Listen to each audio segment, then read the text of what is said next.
name is Gabrielle Cantor. I am the program coordinator with the Maryland Association for Environmental and Outdoor Education. I am here today to talk to you about Objectives 1.3 and 1.4 in the Maryland Green School application. Let's begin. You see here an outline of the different objectives in the Maryland Green School application. We have Objective 1, 2, and 3. Today we are going to specifically be talking about 1.3 and 1.4. However, if you are interested in the other sections or a general introduction, you can go to our website. We have a few more videos. For each of these sections, you will need information and documentation. That means that you need to show what you're doing as well as some sort of proof that it's happening. And we'll go a little bit more into detail at the end about documentation. But before jumping in there, just a reminder, the timeline for these activities is for new schools a 2-year period. So if you are applying in the spring of 2016, you will be including years 2014-15 and 2015-16. That being said, if you are recertifying, you can include 4 years worth of time. Now, if you're new to this process, you might think, what is recertification? After you become a Maryland Green School, you actually are required to recertify every 4 years for up to the 14 years. When you achieve that 3 recertifications, and that's 4 certifications overall, you become a sustainable school. And this is a fantastic achievement. It shows that your teachers, your students, your administrators, everybody's on board, even if there is turnover in the school. So that's a great achievement, and we're going to go back to our timeline. So in December of the year that you're going to be applying, you need to file an intent to apply, which will include a fee, a non-refundable fee, and in the spring of that year, you're going to be turning in your application. From year to year, it varies on when that's due. This year, in 2016, is due March 17th. So that'll just give you an idea of around when it might be due. And then after you turn in your application, we have application reviews. Everyone is welcome to do application reviews. It really gets you an idea of how people are viewing your application and what you might need to put in your application if it's not your application year. We also, in late May, we have the Youth Summit, which is a celebration for schools who become Maryland Green Schools, as well as for schools who are interested in participating. We have a really great environmental literacy fair. And I think that about covers it. So let's dive into the different sections.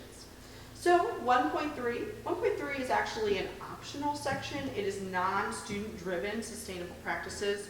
Previously, with our application, people chose to put some of these non-student activities into the student sections. So this section, although optional, is a great place for if you have staff carpooling, impervious surface reduction, installing energy efficient lighting, things that are not involving the students, you can put that into this section. So that's why this is here.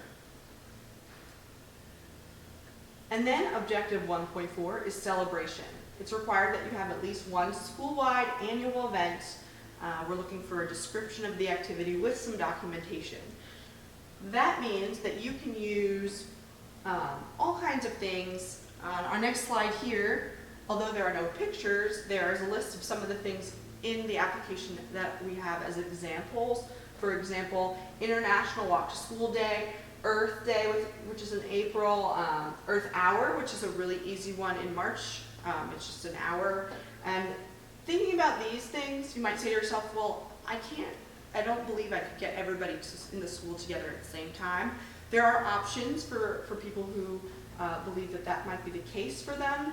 You can have celebrations individually in your classrooms, maybe with the Earth Hour, for example. Everyone's still doing their general activities that they would be doing, but there's that hour that the whole school celebrates and turns off the electronics. Another thing that you might think about as a high school, for example, is that even if you can't get the individual classrooms to celebrate, you may be able to celebrate as a school, having a bulletin board, some student sales of water bottles, poster contests, morning announcements, something that's, acknowledging the green efforts that you all are doing.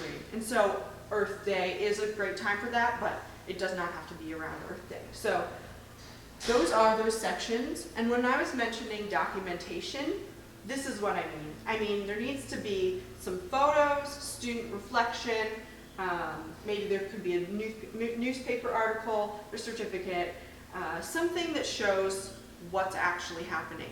You don't need lots of pictures. You actually only need one picture that shows that the students are involved if it is not the student sections. So for example, in our slide here, although we don't have a description, if the person said, we had a green fair on this day and all these grade levels participated, here's a picture of our partner participating in the Enviroscape with the students. This picture here alone is a good example of documentation. So that's what we mean when we say documentation. So that was our sections 1.3 and 1.4. If you're interested in the other sections or a general overview, you can go to our website to see more videos, and you can also go to our website to see templates, example applications, and other resources. This is our contact information. Thank you for watching.